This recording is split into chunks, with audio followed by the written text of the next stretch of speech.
Hello friends, आज की इस वीडियो में हम डिस्कस करेंगे रूल 36(4) के अंदर क्या अमेंडमेंट की गई है और कब से एप्लीकेबल होगा।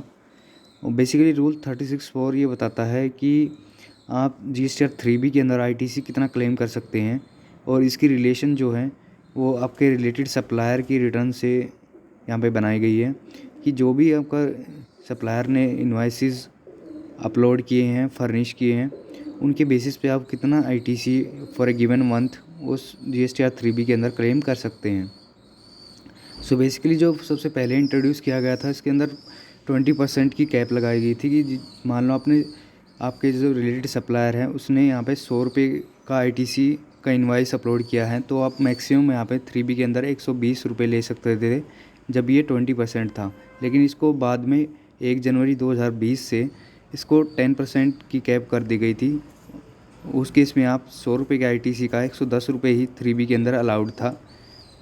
ठीक है, अब उस लिमिट को यहाँ पे 1 जनवरी 2021 से 5% कर दिया गया है। सो बेसिकली ये जो फ्रॉडस्टर हैं जो कि फेक इनवाइसिंग करते हैं और जो जो रात में बिलिंग करके नाइटिंग बिलिंग करके भाग जाते हैं, उनके लिए बेसिकली ये अमेंडमेंट की जा रही हैं।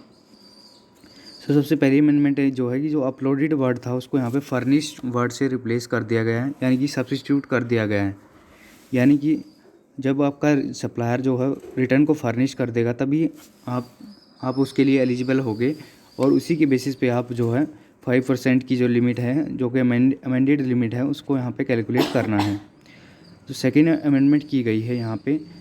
After the words brackets and figures by the supplier under subsection 1 of the 37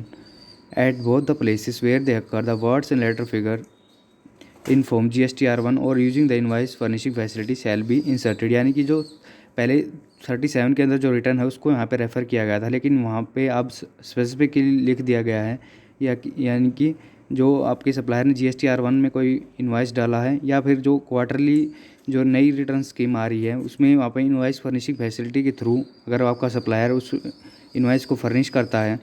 तभी वो वहाँ पे वैलिड फर्निश्ड माना जाएगा। और यहाँ पे जो लास्ट जो अमेंडमेंट की गई है, for the figures and words 10%, the figure and words 5% shall be substituted. यानी कि आपके जो भी ड्यू डेट पे जो भी GSTR 2B जनरेट हो रही है 12th of the next month, उस 2B के अंदर जितना भी ITC आ रहा है उसका आप 5% एक प्रोविजनल बेसिस पे ITC क्लेम कर सकते हैं। So thanks for watching, this is all about the new rule 36 सब रूल 4। Thanks for watching.